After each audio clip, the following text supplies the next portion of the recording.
Military commanders banned this gun modification immediately. They said it was too dangerous, too uncontrollable. But when the ban was ignored for just 40 minutes, the entire battle changed forever. The ban. July 11th, 1943. The eastern edge of Kursk, Soviet Union. Dawn arrives not with birdsong, but with artillery. The ground trembles under the boots of Lieutenant Karl Voss, a platoon commander in the German Ninth Army, as Soviet shells tear open the wheat fields ahead. Smoke crawls low across the land, mixing with the smell of oil, cordite, and scorched earth. Voss grips his rifle, not a standard carabiner 98K, but something different. Something he was never supposed to carry into combat. Bolted to the barrel is a crude-looking device, heavy and awkward. A modification officially discouraged, quietly restricted, and for months feared by German high command.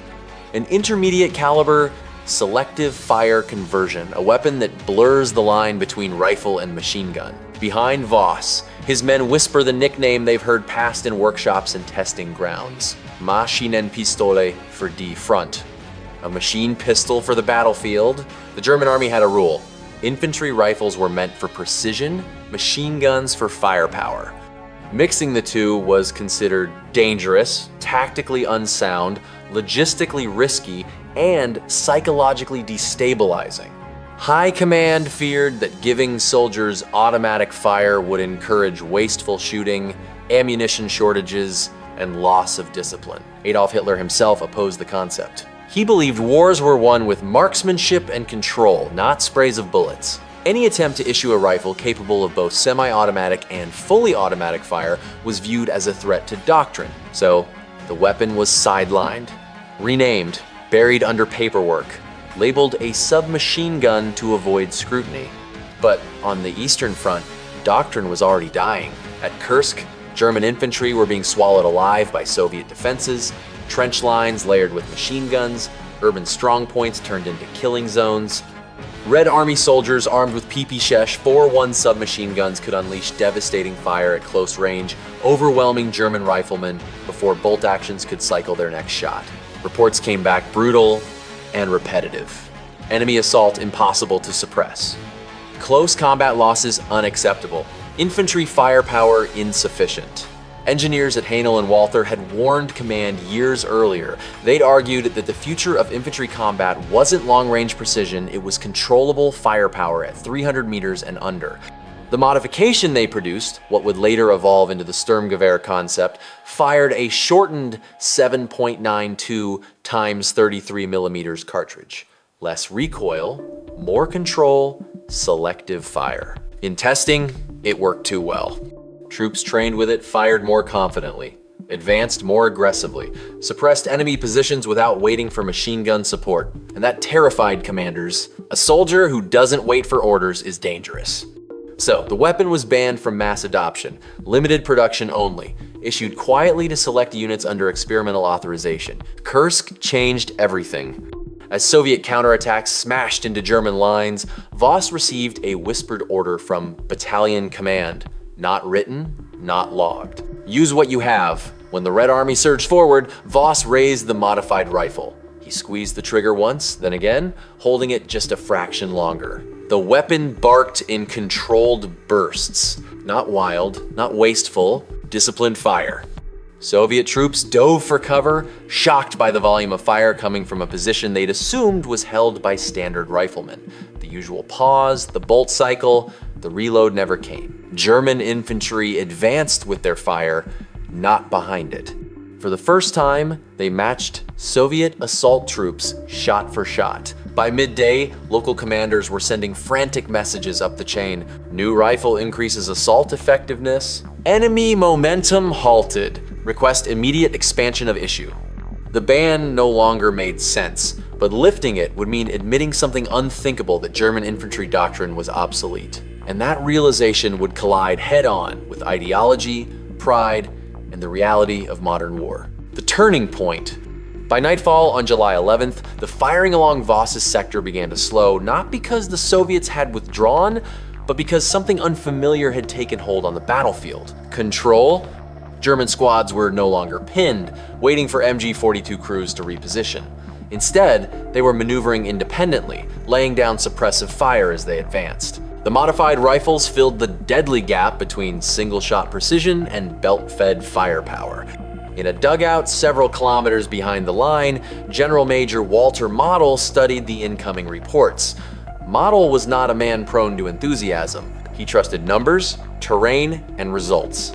And the results were undeniable. Units equipped with the band modification were holding ground longer. Casualty rates were lower. Soviet breakthroughs slowed, not stopped entirely, but disrupted, staggered, forced to regroup. The Eastern Front was not forgiving. Any edge, even temporary, mattered. Model authorized further battlefield use without waiting for Berlin. That decision quietly crossed a line. Because in Berlin, the weapon still officially did not exist. Hitler's opposition had frozen the project months earlier. Engineers had been ordered to halt production, factories retooled, paperwork shredded. The concept was declared a dead end. Yet here it was reshaping infantry combat in real time. As the Battle of Kursk raged on, word spread through the ranks. Soldiers began trading standard rifles for the modified weapons whenever possible. Armorers worked through the night, fitting parts, adjusting springs, swapping magazines. No one asked permission. By July 13th, Soviet commanders noticed something was wrong. Intercepted radio traffic described German infantry that fired like machine guns but moved like riflemen. Assault waves that normally overwhelmed trenches were being stalled by disciplined bursts from multiple positions, fire that shifted, advanced, and adapted. The Red Army had built its doctrine around overwhelming fire at close range. Now, the Germans were answering in kind. In one engagement near Ponerai, a Soviet battalion attack collapsed after sustaining unexpected losses from what intelligence officers initially misidentified as hidden MG nests. Reconnaissance later revealed no machine guns at all, only infantry squads advancing behind their own suppressive fire. The battlefield equation had changed, and it could not be undone. Back in Germany, the truth reached the highest levels, not through memos, but through statistics. Ammunition expenditure versus ground held. Casualties per engagement. Time required to repel attacks. Even Hitler noticed. Faced with undeniable evidence, the leadership attempted a compromise. The weapon was rebranded, no longer a rifle, but a machine pistolet, a bureaucratic sleight of hand designed to preserve doctrine while accepting reality. It didn't fool the soldiers. They knew what they were holding. By late 1943, the ban was effectively dead. Production resumed under a new name. What had once been feared as undisciplined was now recognized as revolutionary.